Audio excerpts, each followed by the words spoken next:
Então, gente, eu me chamo Galciane Neves, sou professora e curadora. Vou mediar a série Lugares de Encontro, Palavras Críticas, promovida pela Galeria Almeida e Dale. Nós vamos mergulhar no universo de 4 artistas, Eleonora Icó, Léo Nilson, Nelson Lerner e Eliot Sica, a partir dos olhares e dos exercícios críticos de Fernanda Pita, Ricardo Rezende, Moacir dos Anjos e Isabela Pucu. Bom, algumas perguntas norteiam essa série de conversas, como, por exemplo, o que pode a crítica de arte elaborar algo diante de um cenário onde a política naufragou e voltou-se para si mesmo? Ou o que resta à crítica de arte diante de tantas urgências humanitárias? Podemos pensar que o exercício da crítica de arte no Brasil, ele se reveste cada vez mais de pesquisas acadêmicas e de processos de investigação para a curadoria de exposições, né? Então, talvez o exercício da crítica, mesmo diante dessas roupagens, esteja exatamente em acentuar o caráter político da arte, em se expressar por meio da necessidade vital de um saber coletivo e compartilhado e ousar uma atuação que destitua um olhar único e dominante. São procedimentos ousados, nós sabemos, tendo em vista o diminuto, para não dizer quase inexistente, espaço destinado a essa atividade. Bom, diante dessas pontuações, a primeira conversa da série Lugares de Encontro, Palavras Críticas, é sobre o trabalho da Eleonora Icó. Vou falar um pouquinho sobre ela, apenas para introduzir. A artista nasceu na Alemanha, em 1936 fugiu com a sua família para o Brasil. Ela foi aluna do Volpe, negou o que a gente pode chamar de pintura de assunto e participou de muitas exposições dentro e fora do Brasil. Para Eleonore, abro aspas, o tema da minha pintura se desenvolve a partir de um olhar de relance, o momento em que uma imagem do mundo de fora coincide com a existência de uma imagem dentro de mim, nunca antes percebidas em termos visuais. Embora seja essencial preservar certos elementos de relance, eu quero ao mesmo tempo alterá-la. Então, isso é o que é um pouco o tema da pintura para Eleonore Icó. A Eleonore pintou espaços sem perspectivas, sem sombras, paisagens metafísicas em que figuravam objetos, numa aparição frontal. Sua pintura tem uma ordenação sintética e bastante simplificada do espaço. Para completar tudo isso que eu estou falando e para adensar essa discussão sobre o trabalho da Eleonore Icó, nós temos aqui a Fernanda Pita. Fernanda é curadora sênior da Pinacoteca do Estado de São Paulo, é professora de História na Escola da Cidade, em São Paulo. A Fernanda é doutora em História da Arte pela Universidade de São Paulo. Seus interesses de pesquisa têm como foco a discussão de paradigmas da arte nacional em contextos transnacionais, escrevendo também sobre arte moderna e contemporânea.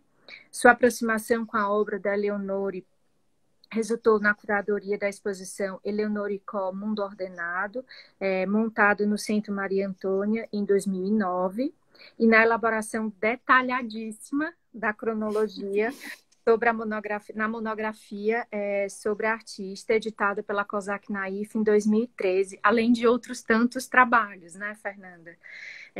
Bom, de novo, muito obrigada por aceitar o convite. Então, Fê, eu já vou aqui começar nossa primeira provocação, assim, nossa primeira pergunta. Ótimo. Tá? Maravilha. Num país como o Brasil, que a gente sabe que a organização historiográfica ela é muito dispersa, além de pouco acessível, né? O seu trabalho como historiadora, narrando a vida da Eleonore, é detalhadíssimo, né? Na cronologia que você realizou. É bastante focado na artista e atento aos seus passos em busca de uma composição de espaço, tendo os objetos e a paisagem como personagens nessa solidão profunda, né?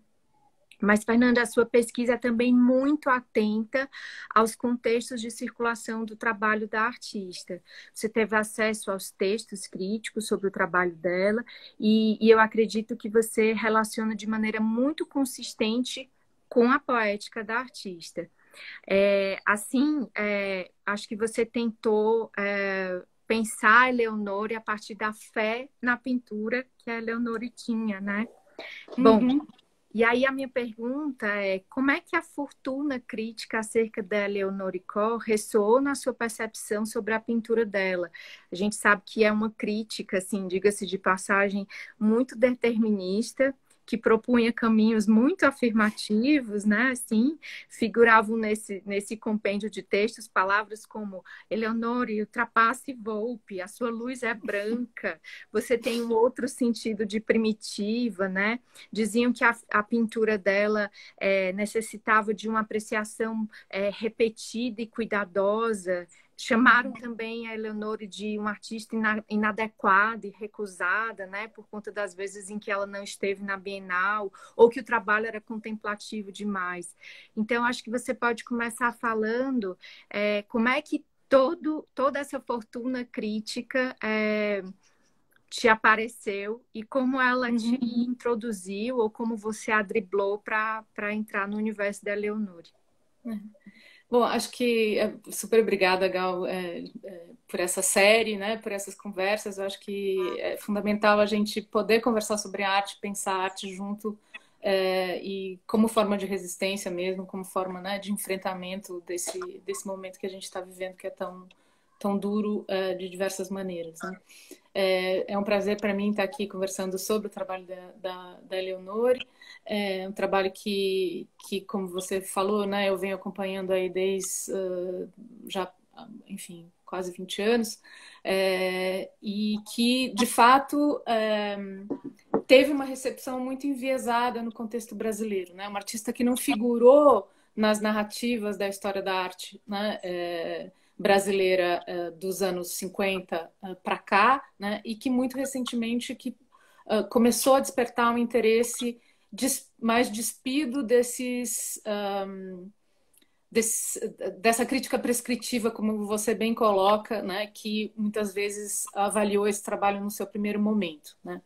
Acho que assim foi muito útil ter contato com essa fortuna crítica, né? Quer dizer, com artigos e ensaios, mais artigos, né? Artigos escritos no calor da hora, que foram feitos quando ela expôs desde a primeira exposição individual dela, ou mesmo antes disso, né? Quando ela começa a fazer as primeiras exposições nos anos 50. Então, dos anos 50 aos anos 60 tem uma recepção esse trabalho, né? Muito pautada, né, por essa comparação com Volpe, por um olhar um tanto de estranhamento com relação à produção de uma mulher artista, né, tentando muitas vezes, como faz o Geraldo Ferraz, por exemplo, né, psicologizar talvez demais o trabalho da Lore, né, interpretar o trabalho um pouco pela personalidade da própria artista. E depois, nos anos 70, você tem uma recepção que tem mais relação com uma certa visão de arte, uma filosofia da arte do Theon Spanudes e de pessoas em torno um pouco dele, como Otávio Araújo, né, outros autores que tiveram contato com o trabalho dela. Essa sombra do Volpe sempre pairou, né, em torno do trabalho, um pouco como essa ideia de a única discípula do Volpe, aquela que trabalhou mais próxima ao Volpe, né, que acho que, por um lado, abre o interesse para uma contextualização do trabalho dela, mas ao mesmo tempo limita, né, o entendimento de boa parte da produção dela, que é feita de maneira completamente independente do Volpe, né? Acho que se a gente pensar assim, né, no escopo da trajetória da Lore, quer dizer, você tem esse momento dos anos 50, que é muito ela aprendendo a têmpera, né, mudando do óleo. A Lore tem uma formação dupla, né, como a pintora e escultora, mas depois ela se dedica mais à pintura. Logo que ela consegue, né, se aproximar do Volpi por intermédio aí de algumas pessoas como Geraldo de Barros e o próprio Theon Spanudes, né, que é quem apresenta o Volpi para ela, ela aprende a têmpera com o Volpi, mas se no momento dos anos 50 o trabalho dela tem uma troca muito intensa, eu acho, com o Volpi, né, a partir dos anos 60, quando ela vai para o Rio de Janeiro e depois, no final dos anos 60, quando ela vai para a Europa, para Londres e se fixa lá por 20 anos, né? Eu acho que o trabalho ganha uma independência e vira completamente outra história, né? Que é possível comparar com o Volpi na medida que os dois usam a mesma técnica, mas acho que tem um conjunto de problemas, de questões do âmbito da pintura que são muito distintas, né? Claro. É bonito você colocar essa pintura dela, né? Que é uma pintura já feita, então, portanto, nesse contexto que a gente poderia chamar de maduro da produção da Eleonore, né, que se chama Angry Island, e que ela faz a partir de uma série de fotografias e estudos que ela toma, né, de paisagens marítimas europeias, como tem outro, enfim, todo um outro conjunto de questões ali, né, da cor, da composição, da forma de se relacionar com os enquadramentos, né, com essas vistas, nesse caso a gente tem uma vista, né, como sintetizar a paisagem, os elementos da paisagem, como lidar com isso em termos compositivos, que a crítica não tratou, né, de certa maneira. E acho que historiar essa crítica, né, e tentar recolocar problemas que surgem a partir daí no nosso confronto enquanto críticos hoje, né, historiadores e críticos olhando para esse trabalho e repropor questões para ele, acho que é ainda fundamental. Acho que ainda tem muito estudo para fazer sobre a Eleonore e sobre essa produção para reinseri-la, né, de uma maneira um pouco mais cuidadosa e despida, né, desses cacuetes ou, né, desses repertórios aí da crítica já do passado, né? Entendi. E, Fernanda, no texto do catálogo da exposição que você curou, Eleonore Có, Mundo Ordenado, você afirma a necessidade mesmo de abrir um debate sobre os trabalhos da artista, né? Então, a minha seguinte pergunta é, quando você adentrou e começou realmente a pesquisar o trabalho da Eleonore, o que te pareceu a maior urgência poética da artista? Porque a gente sabe que esses estigmas da crítica rondavam a Eleonore, assim, mas o que te pareceu assim a maior urgência para ela? Eu acho que, por um lado, assim, a poética da Eleonora é uma poética da composição e da cor. A gente pode dizer que isso, qualquer pintora é essa poética desses pintores, mas eu acho que tem uma questão, como você já colocou de início, né, que é uma pintura profundamente antinarrativa, né, e que se relaciona com uma certa experiência, ou com uma certa busca de uma essência das coisas, vamos dizer assim, né? Eu acho que ela tangencia a questão da interioridade individual, né? Da psicologia do indivíduo, mas não num sentido biográfico, né? Então, acho que uma grande urgência é olhar o trabalho para além desse registro biográfico, vamos dizer assim, né?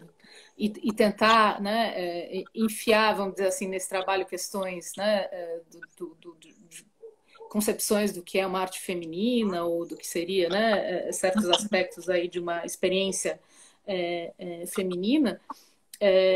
Isso por um lado. E por outro lado, algo que a marcou muito, né? E eu diria que talvez demais, assim, né? Dela não entender o trabalho dela no contexto brasileiro, dela se sentir um pouco outsider, né? De fora e não aceita nesse contexto, por ela ter assimilado, vamos dizer assim, uma poética construtiva no trabalho dela, né? Uma atenção à composição, né? A essa síntese, como você bem falou, essa questão, né?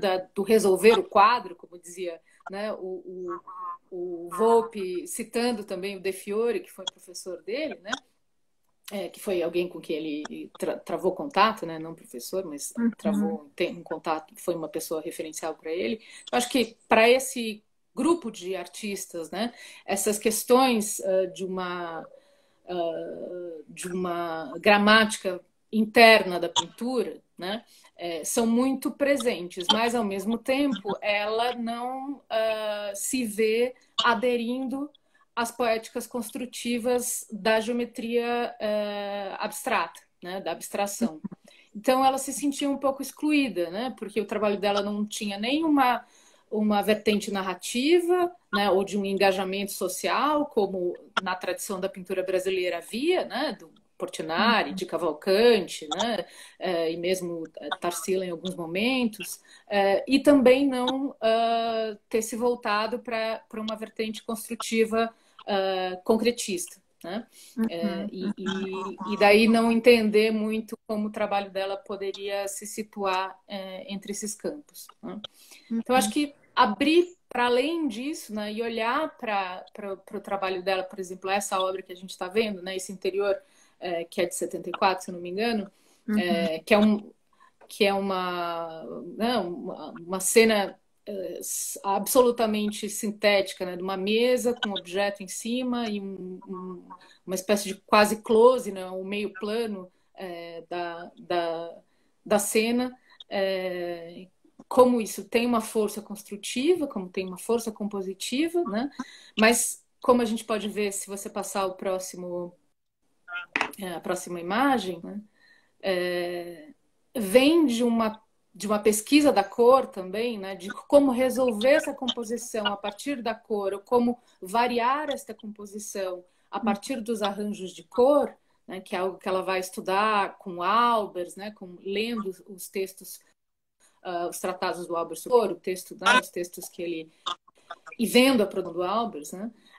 Acho que está aí o que interessava para ela, né? Como juntar esses dois elementos e resolver numa imagem que abrisse esse espaço de estar dentro da pintura, né?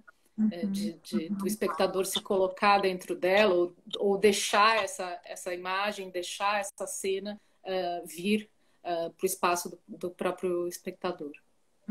Acho que você já falou coisas muito importantes que ela conjugava, né, nessa composição de cor, numa pintura narrativa, que não fosse autobiográfica e resolver o quadro, né? Então, tudo isso indicava que a Lore tinha uma profunda consciência sobre o que ela estava fazendo e, ao mesmo tempo, uma profunda consciência que ela estava negando os ideais concretistas, né? Assim, e ela os recusava e falava da sua predileção mesmo pelos objetos. Até na cronologia que você escreveu, em determinado momento que ela foi que perguntaram a ela sobre os objetos, ela responde de uma maneira muito simplória, até de maneira assim, bem humorada, né? Porque você quer usar objetos? Ela diz, porque eles são lindos, né?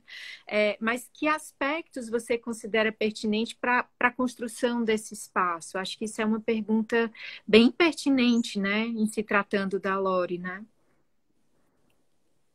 Acho que sim, acho que essa ideia de um espaço sintético, né, de um espaço que não é o espaço da representação, não é uma representação mimética desse espaço, mas é uma síntese interior desse espaço, desses elementos que ficam, né, na percepção e nessa experiência. E acho que tem uma afetividade com esses, porque se a gente for ver, são objetos muito prosaicos, cotidianos, que aparecem, né, nas obras dela, mas com os quais ela trava uma relação muito intensa, né? Que elas observam intensamente, ela estabelece um diálogo com eles, né, uma relação. Eu acho difícil dizer que alguns autores, né, desde o do Geraldo Ferraz, tentaram dar uma conotação metafísica, né, para isso, sei lá, comparando a pintura do Morandi, né, ou outros artistas que fazem essa espécie de contemplação, né, do mundo através dos objetos. Mas sinto que não, talvez essa ainda não seja a maneira a mais rica para adentrar esse universo, né?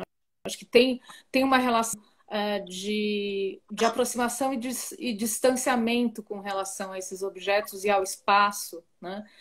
Que é tentar chegar nesse ponto de encontro, talvez, né? E que esse ponto de encontro não seja conclusivo, que ele fique aberto. Por isso, essa ideia de espaço aberto que acho que conduz a nossa conversa aqui, que a gente pode falar mais para frente. Mas acho que tem essa meditação, sim, né? Sobre essa existência dos objetos, mas acho que não tem nenhum elemento, vamos dizer assim, simbólico. Eu acho que a pintura dela escapa de uma simbologia, escapa de uma transcendência no sentido metafísico, místico, dessa relação, né? E acho que isso é algo que é difícil de situar, né? Pelo menos é a impressão que eu tenho. Tem outras pessoas que têm outra relação com essas pinturas e veem, né, uma espécie quase de devoção, né? Um elemento quase devocional assim nessa relação que ela estabelece com os objetos, mas eu acho que tem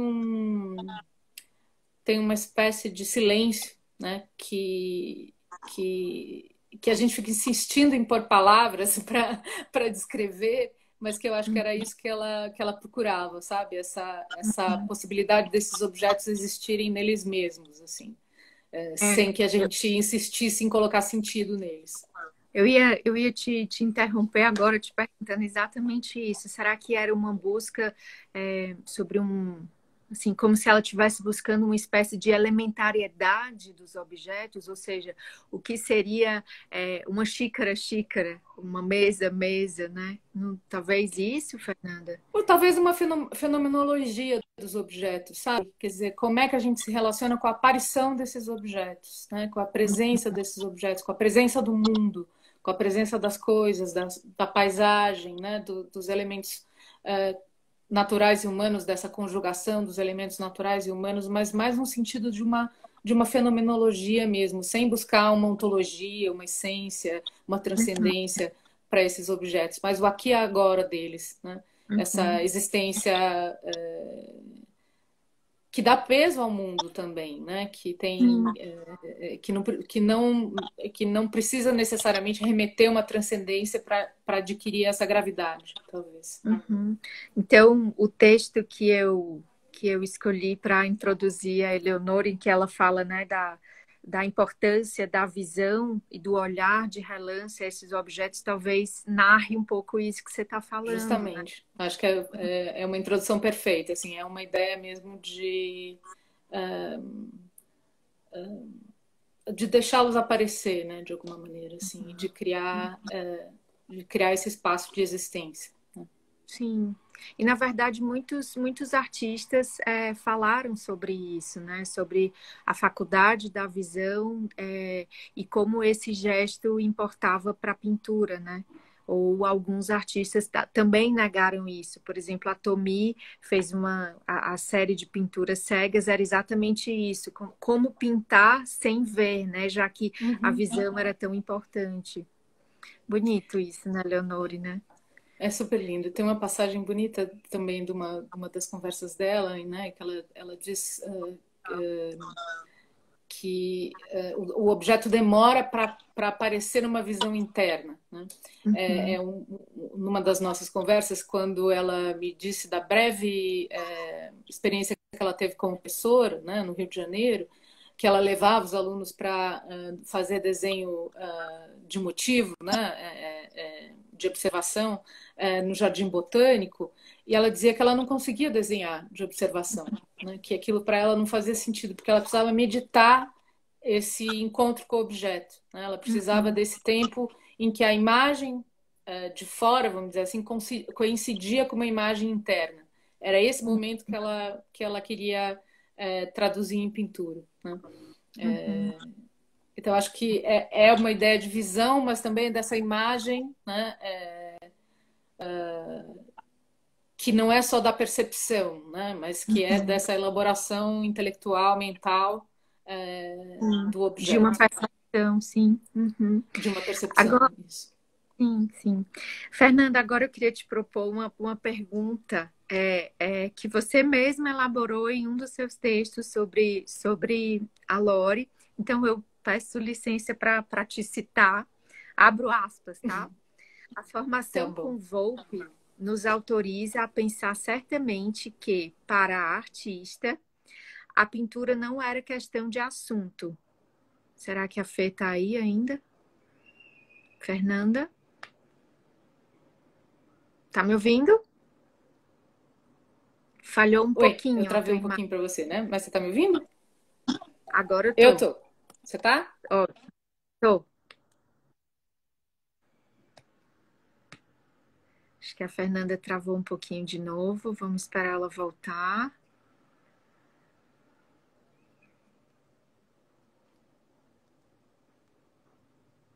Voltou, Fê?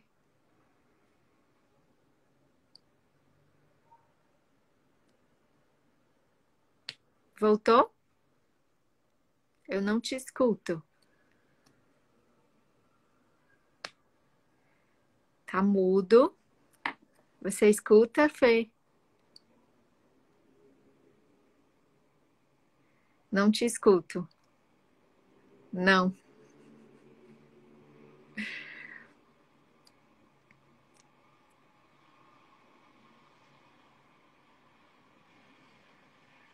Vamos esperar a Fê voltar um pouquinho.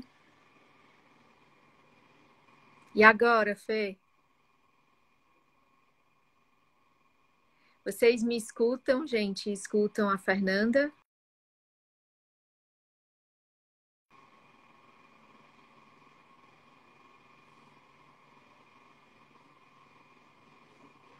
A Fernanda saiu, a gente vai esperar ela entrar de novo.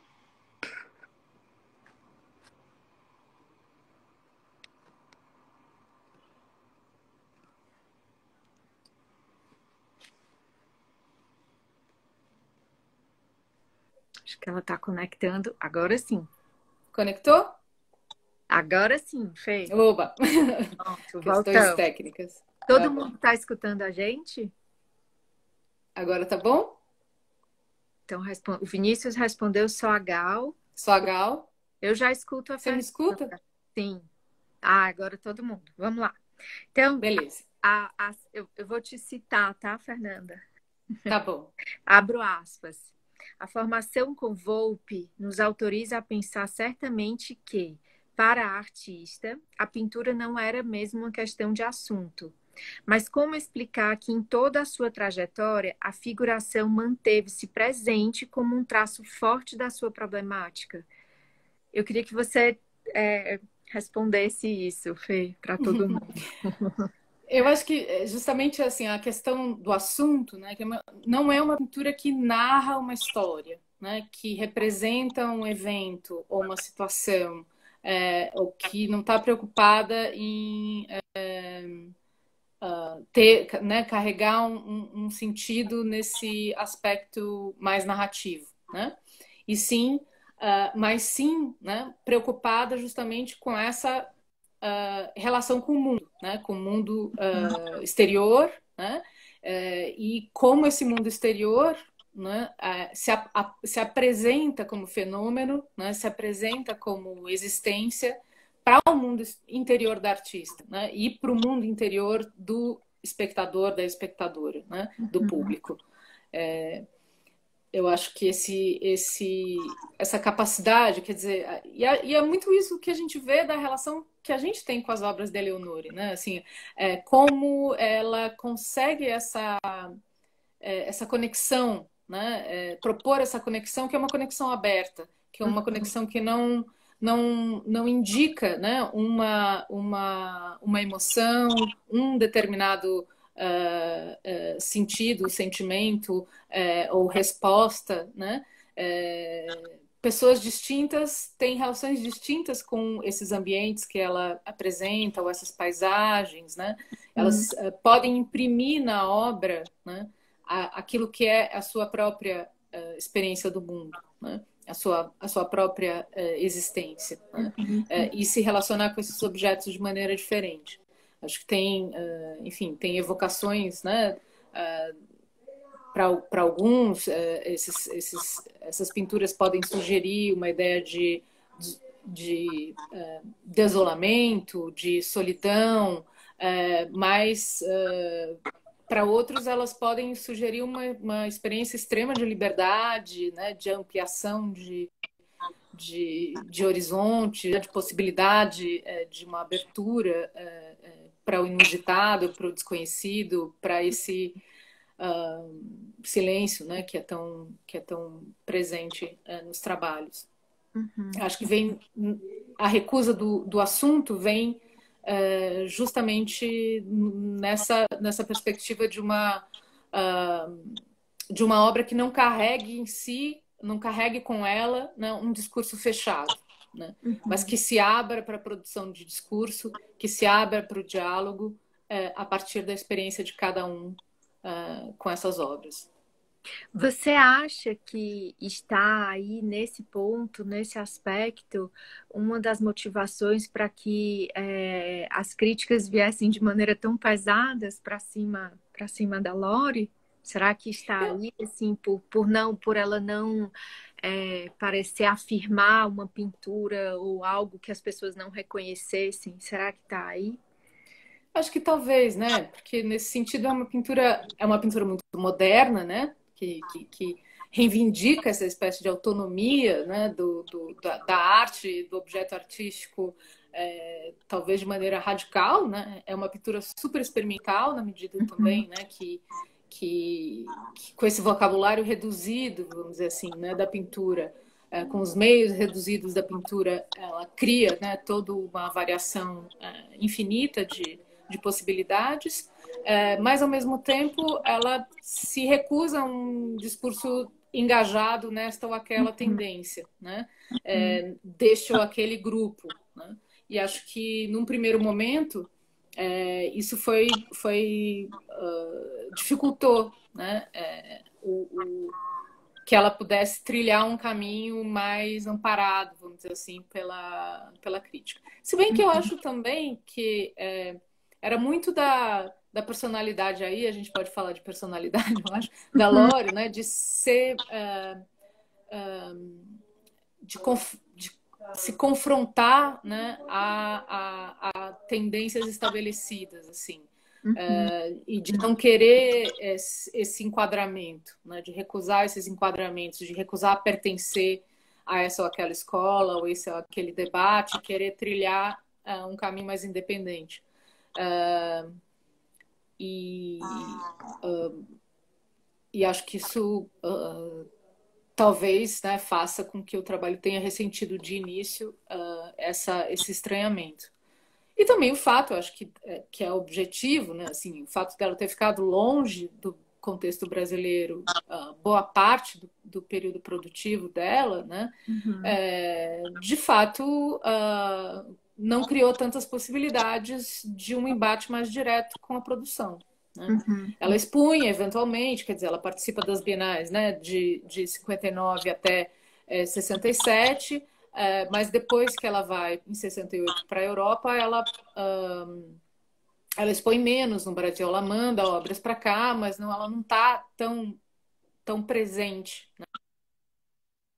né, no debate artístico brasileiro. E, claro, no contexto da ditadura, né, o trabalho dela vamos dizer assim. Dá para a gente poder fazer relações, mas não é uma relação direta, né? Você acha que tem uma questão de gênero aí também? Eu também. Fernanda, só um pouquinho, a gente te perdeu. Aí... Voltou agora, Fê. De novo? Opa. Agora voltou. Tá bom. Voltou. Você me pergunta se tem uma questão de gênero, né? Eu acho que tem sim uma questão de gênero, né? O fato da Eleanor ter sido uma mulher independente, de ter escolhido uma vida que não é uma vida convencional, de ter sido, né? Enfim, uma mulher de opiniões forte e postura muito forte também, escapa, né? Quer dizer, você vê que quase todos os críticos homens, né, tentam capturar um elemento feminino na obra dela. Eu acho que a única pessoa que não faz isso é a Vera Pacheco Jordão, que é uma mulher, justamente, né, que lê o trabalho dela um pouco fora desses esquemas. Mas acho que com certeza, né, tem um preço a pagar aí, né, que ela assumiu também, que acho que também nunca foi questão para ela tematizar o seu próprio gênero, né? Sim. E, e, e não fazer uma arte ligada a uma discussão, né, sobre a condição feminina, por exemplo. Mas acho que tem sim, para te responder assim. Bom, a Lori escreveu uma carta a você, que ela fala de uma ideia de espaço aberto que é imprescindível para o trabalho dela, né? E eu queria que você falasse um pouco dessa carta. Primeiro, qual foi o contexto que você recebeu essa carta, e o que é essa ideia do espaço aberto que foi tão imprescindível para ela. Bom, acho que eu posso contar um pouquinho assim da experiência de trabalhar com a Lori, né? Eu fiz desde o momento que eu fui fazer a exposição no Maria Antônia, e antes disso eu estava pesquisando o trabalho dela, né? Tentando entender melhor essa produção, justamente que eu tinha conhecido. Achei legal contar, né? A primeira vez que eu vi o trabalho da Lori foi numa exposição que o Lorenzo Mami organizou no Maria Antônia para coleção do Teons Panudes, do MAC USP, né? E nessa exposição ele trouxe o trabalho da Lori junto com outros trabalhos do Volpe e outros artistas que pertenciam à coleção do Teon. E era uma artista que eu nunca tinha ouvido falar. E eu vi uma obra dela e falei, nossa, eu quero conhecer mais dessa pessoa, né? E aí fui perguntando às pessoas e tal. E já tinha, né? Ela já estava de volta no Brasil, tal, já não estava mais produzindo, mas estava muito lúcida e fina. E aí a gente começou uma relação, assim, de eu ir lá, de conversar, de as coisas né, começar a pesquisar o trabalho dela. Daí surgiu o convite para fazer a exposição em 2009 no Maria Antônia, e aí intensamente, né, a gente foi construindo essa exposição, que a princípio ela não queria fazer, porque ela não gostava de exposição que não fosse de coisa nova, né? Ela queria fazer a exposição que fosse de obra nova. Para ela não fazia sentido retrospectiva ou fazer exposição que não tivesse coisas novas. Então foi um convencimento assim, né, para ela aceitar a exposição, uma exposição que não tinha um caráter retrospectivo na medida que não tinha, a gente era uma exposição relativamente modesta, né? Mas que tentou dar algumas chaves, né, de entrada, digamos assim, para o trabalho, desde a primeira produção, ainda nos anos 40, 50, mas concentrando mais nessa produção dos anos 60, 70 até os anos 90, né, quando ela para de pintar. E nesse momento a gente começa a estabelecer uma conversa muito intensa. Eu ia muito lá e a gente fazia muitas conversas vendo o material dela. Ela, todo mundo está vendo aqui, por exemplo, um dos estudos que ela guardava, essa série, né, imensa de estudos preparatórios para os trabalhos, em que ela ia testando esses arranjos de cor, assim, de maneira, né, muito variada, assim, né? Mas certas coisas ela não conseguia conversar ao vivo. Ela preferia escrever. Então a gente trocava ela me mandava muitas cartas ou coisas que ela queria complementar das conversas que ela lembrava depois, que ela tinha esquecido de falar. Ela era muito ciosa, né, do pensamento dela, né? Ela tinha uma correção, né, com o pensamento dela. Uhum. Então, é nesse contexto que surge uma dessas cartas. E justamente, se não me engano, essa carta veio quando a gente estava decidindo, pensando, quando eu escrevi o texto de parede da exposição, né? E a gente deu o nome da exposição de Mundo Ordenado. E ela preferia justamente essa noção de espaço aberto. Ela não chegou a dizer que ela preferia esse título, mas hoje pensando, eu acho que ela talvez quisesse, né, que fosse dado esse título. Alguém está dizendo que eu estou sem luz aqui. Deixa eu ver se eu abro aqui um Não pouco. tá te enxergando. Se eu abro um pouco a janela aqui. Será que melhorou? Não, ainda não, Fê. Peraí, gente. Essas são as vicissitudes da live. A gente tem uma luz aí na cortina. Vamos ver quando tu sentar. Ah, agora Melhorou? sim. Ah, então tá bom. Que ótimo. Desculpa, gente.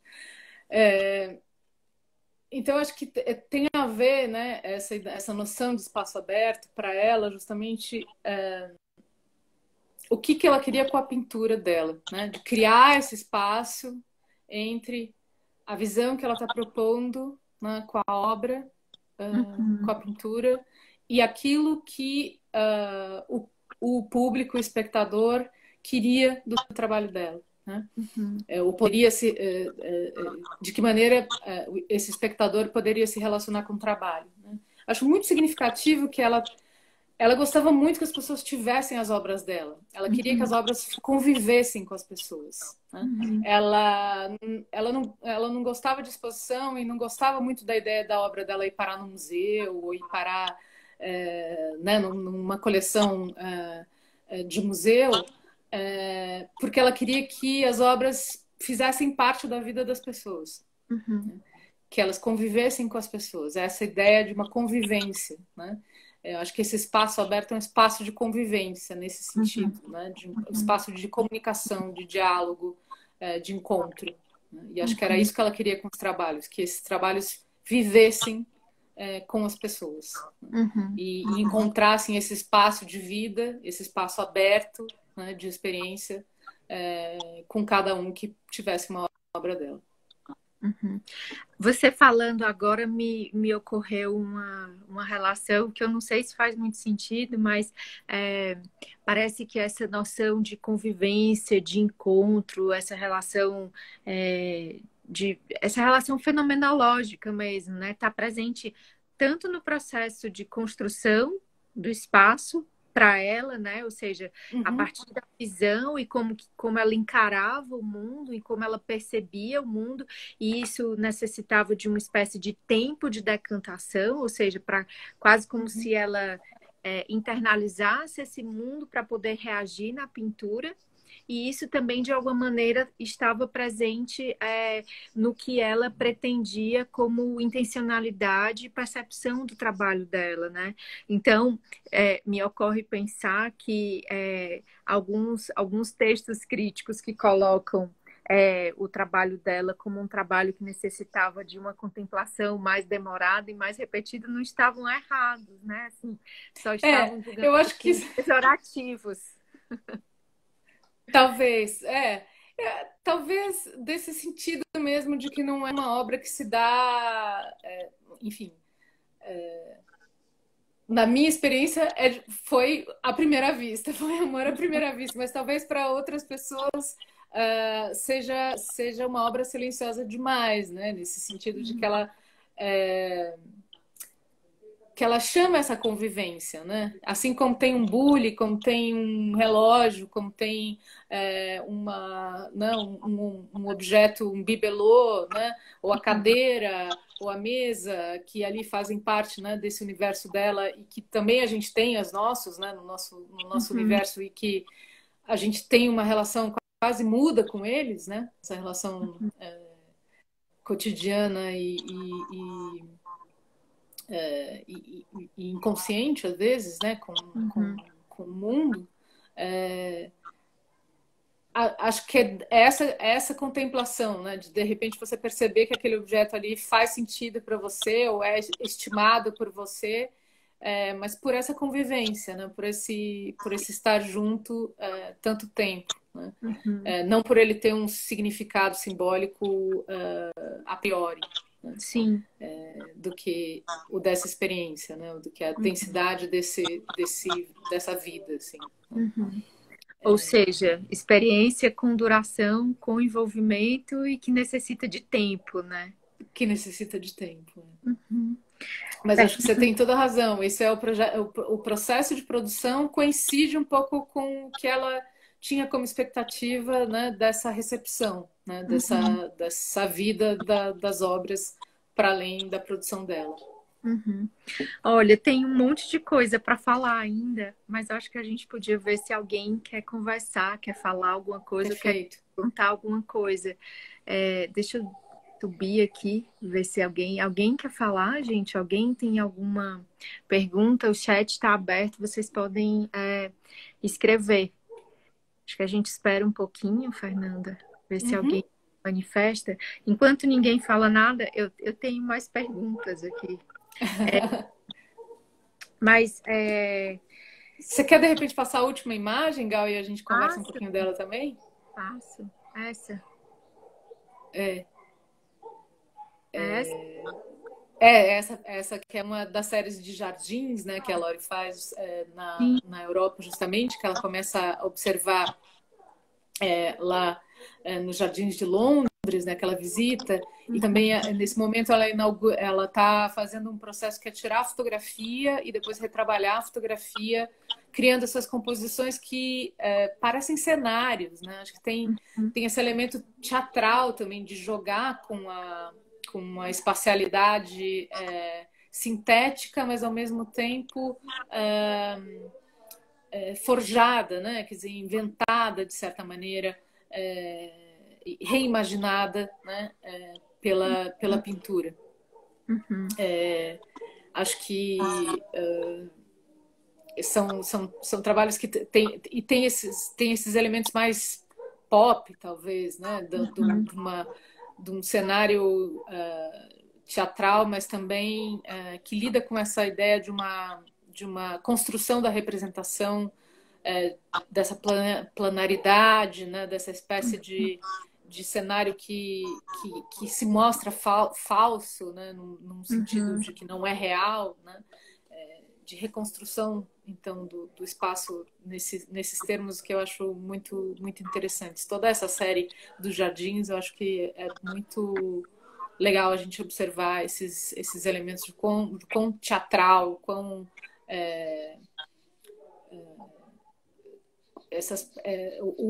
quem usa acho que foi o Geraldo Ferraz também usa um adjetivo para falar dessas cores frisantes, né? Tem uma espécie de ruído, assim, né, de atrito, eu acho que é tanto nessas escolhas de composição quanto nas escolhas das cores que ela usa nesses trabalhos. O Fê, estão pedindo para acender a luz, querem te ver. Eu quero me ver. Tá bom. Deixa eu ver se eu acendo a luz aqui. E aí tem boa. Melhorou? Melhorou. E aí, Fê, tem duas perguntas. Tem duas perguntas que eu vou juntar aqui. Acho que é a Rita Franco, diz que gostaria de ver mais obras da artista. E o Vinícius, Marcos Vinícius, pergunta se tem pinturas da Lori em coleções públicas, onde a gente pode ver mais trabalhos da Lori. Tá. Bom, os trabalhos da Lori tem uma coleção significativa no MAC USP, né, que é justamente parte da coleção Theon Spanwoods, que foi para o museu. Tem algumas obras, 3 obras hoje, na coleção da Pinacoteca do Estado de São Paulo, né, uma obra que foi prêmio do Salão Paulista, quando ela recebeu o prêmio do Salão Paulista, 4º do Salão Paulista de Arte Moderna. e uma outra pintura que pertence à coleção Nemirovsky, e uma recente doação que foi feita para o museu, né? Então a gente tem 3 obras da Lori lá na Pinacoteca. Mas muitos dos trabalhos estão nas coleções particulares justamente porque era onde ela gostaria de estar. Uhum. Acho que alguém também perguntou a respeito da técnica, né? A Eleonora usava a têmpera, né? A partir dos anos 50, a partir de 53, 54, se não me engano, quando ela começa a frequentar o ateliê do Volpe e aprende a têmpera com ele, né? A receita da têmpera do Volpe, ela passa a pintar em têmpera. E aí ela tem também pastéis, né, trabalhos em pastel, que ela faz a partir da década de 70, justamente quando ela ganha de um artista inglês, né, uma caixa de pastel e começa a experimentar e a trabalhar com pastel também. E os desenhos a carvão, né, que ela fazia tanto como composição, né, e estudo dos trabalhos, mas também que ganha uma certa autonomia, né. Ela experimentou muito rapidamente a gravura. Ela fez uma gravura para até um projeto que a Tate tinha de ateliês de gravura a certa altura lá em Londres.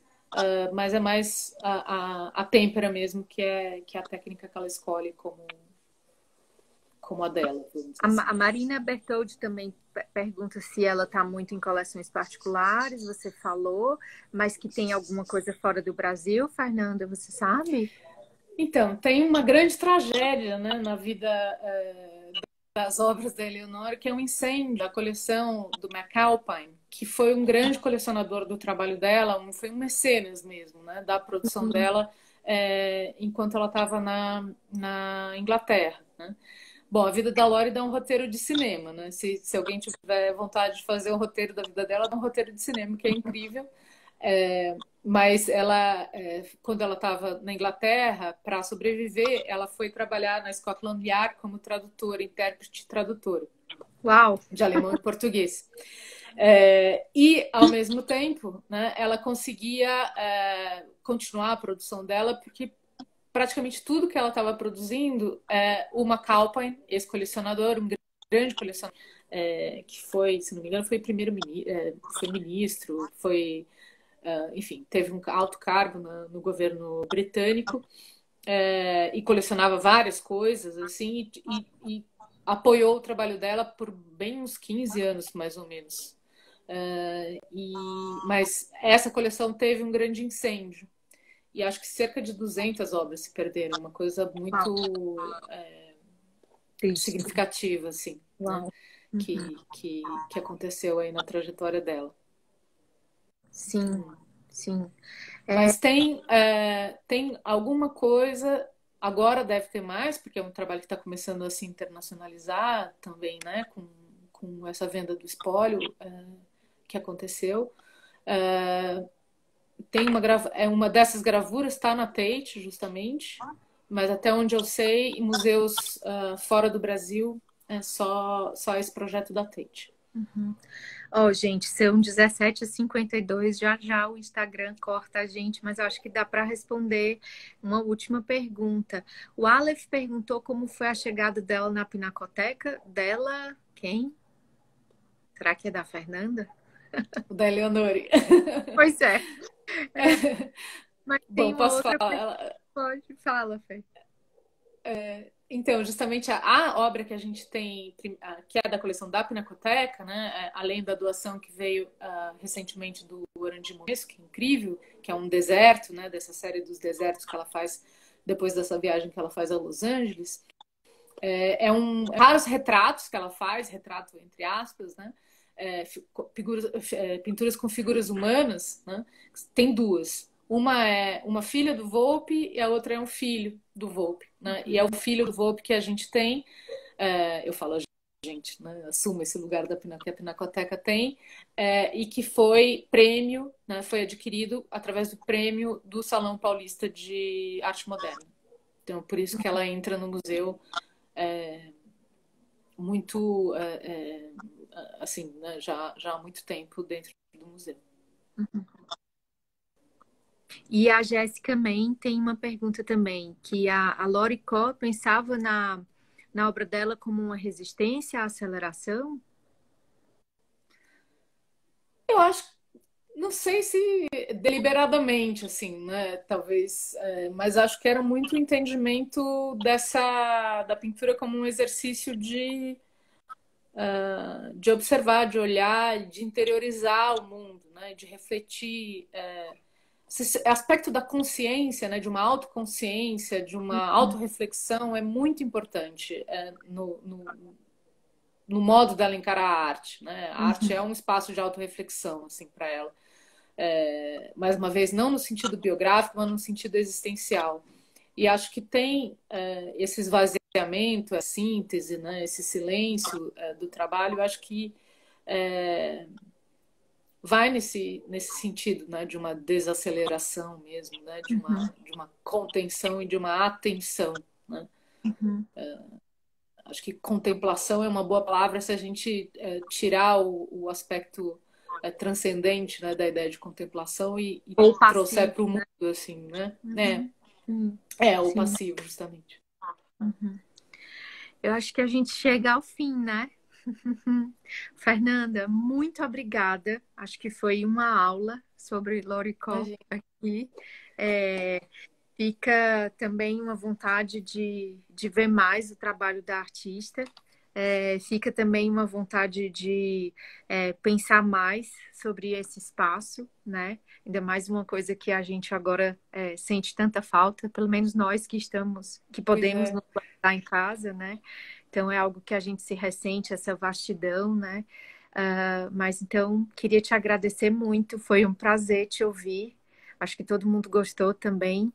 E muito obrigada, foi muito legal. Eu que agradeço, Gal, pela conversa, pela troca, pelo seu cuidado em olhar o trabalho da Eleonora e bem,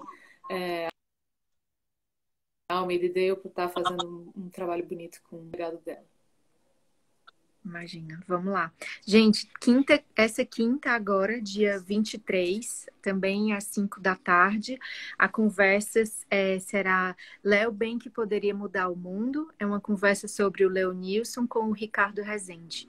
Então, 5 da tarde, quinta-feira, com o Ricardo Rezende. Tchau. Obrigada, Tchau, Fernanda. obrigada. Até a próxima. Beijos. Tchauzinho. Tchau, tchau. Tchau.